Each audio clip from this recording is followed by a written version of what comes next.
नमस्कार, मैं डॉक्टर दिग्विजय। मैं एक गठिया रोग विशेषज्ञ हूँ और आज मैं आपको चिकनगुनिया और चिकनगुनिया की वजह से जो गठिया की बीमारी होती है, जिसको चिकनगुनिया आर्थराइटिस कहते हैं, उसके बारे में कुछ जानकारी देने के लिए यहाँ पे हाज़िर हूँ। तो चिकनगुनिया एक वायरस की वजह से होने वाली बीमारी है और ये मच्छरों की वजह से होती है, तो इसको vector borne mosquito borne disease कहा जाता है। तो इस चिकनगुनिया के 4 प्रभेद डब्ल्यूएचओ यानी वर्ल्ड हेल्थ ऑर्गेनाइजेशन ने किए हुए हैं। इसमें acute chikungunya, acute atypical chikungunya, severe acute chikungunya और क्रोनिक चिकनगुनिया ऐसे प्रभेद हैं। तो एक्यूट चिकनगुनिया में ठंड लग के बुखार आना, जोड़ों में दर्द, जोड़ों में सूजन, पूरे शरीर में सूजन, बहुत थकान, अपने मसल्स में बहुत दर्द होना और दस्त होना, उल्टी होना, पेट में दर्द होना, ऐसे लक्षण दिखाई देते हैं।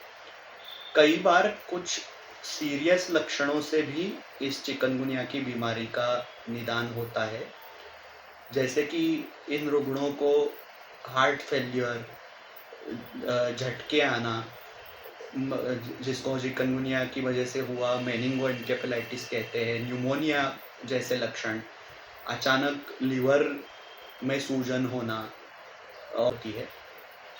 तो ऐसे पेशेंट्स को एडमिट करने की भी ज़रूरत पड़ सकती है। क्रोनिक चिकनगुनिया के बारे में अब हम जानते हैं। तो क्रोनिक चिकनगुनिया में क्या होता है, कई बार ये जो गठिया होता है, जो एक्यूट फेज़ में होता है, वो कंटिन्यूअसली अपना प्रभाव दिखाते रहता है और अपने जोड़ों को कुछ हद तक डैमेज करने लगता है और वो सूजन जाती नहीं है। तो इसको क्रोनिक चिकनगुनिया आर्थराइटिस ऐसा ही कहते हैं। बाकी इसमें आपके मूड में चेंजेस होना या उदासीनता आना या बाल बहुत झड़ना, ऐसी शिकायतें भी दिख सकती हैं। तो इस चिकनगुनिया में जोड़ों की बीमारी इतनी क्यों होती है, ये मैं आपको बताना चाहता हूँ। क्योंकि अपने जोड़ों में फाइब्रोब्लास्ट नामक एक पेशी होती है। तो इस फाइब्रोब्लास्ट के प्रति चिकनगुनिया के वायरस को काफ़ी आकर्षण होता है और हालाँकि बॉडी से आपके जॉइंट्स का टेम्परेचर थोड़ा-सा 2 डिग्री कम होता है। पेरिफेरल जॉइंट्स, जो पैरों के जो जॉइंट्स होते हैं, तो इसमें जॉइंट का टेम्परेचर ठंडा होने के कारण वायरस का जो रेप्लिकेशन होता है, जो वायरस की बढ़ती हुई मात्रा होती है, वो बढ़ते रहती है और एक शरीर का इम्यून रिस्पॉन्स जो होता है, एक विशिष्ट प्रकार से गलत तरीके से होने लगता है।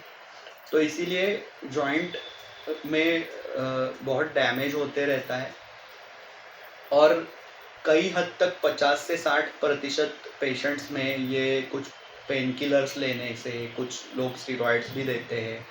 तो कई बार 1 महीने के अंदर ये चिकनगुनिया का आर्थराइटिस का प्रभाव कम होने लगता है।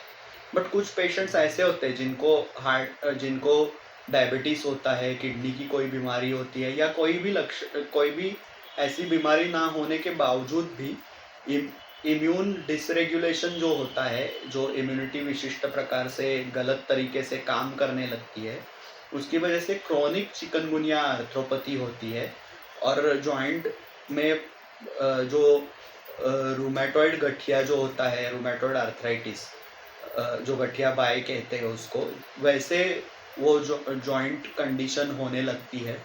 तो इसमें जो गठिया की दवाइयाँ जो होती है, जैसे स्टेरॉइड्स है, एचसीक्यू है, सल्फासैलाज़िन या मिथोट्रेक्सेट, ऐसी दवाई देने की ज़रूरत भी पड़ सकती है। परंतु ये दवाइयाँ देना, ये संधिवात तज्ञ डॉक्टर ही अच्छे तरीके से जानते हैं, क्योंकि उसके साइड इफ़ेक्ट्स मॉनिटर करना वो जानते हैं। और एक्यूट फेज़ में स्टेरॉइड जैसी दवाइयाँ कैसे देनी है, ये संधिवात तज्ञों को ही अच्छे से पता होता है। तो मेरी ये विनती है आपसे कि आपके कोई परिचित चिकनगुनिया से ग्रस्त है या चिकनगुनिया आर्थराइटिस से ग्रस्त है, तो किसी तज्ञ डॉक्टर का ही सलाह आपको लेना चाहिए।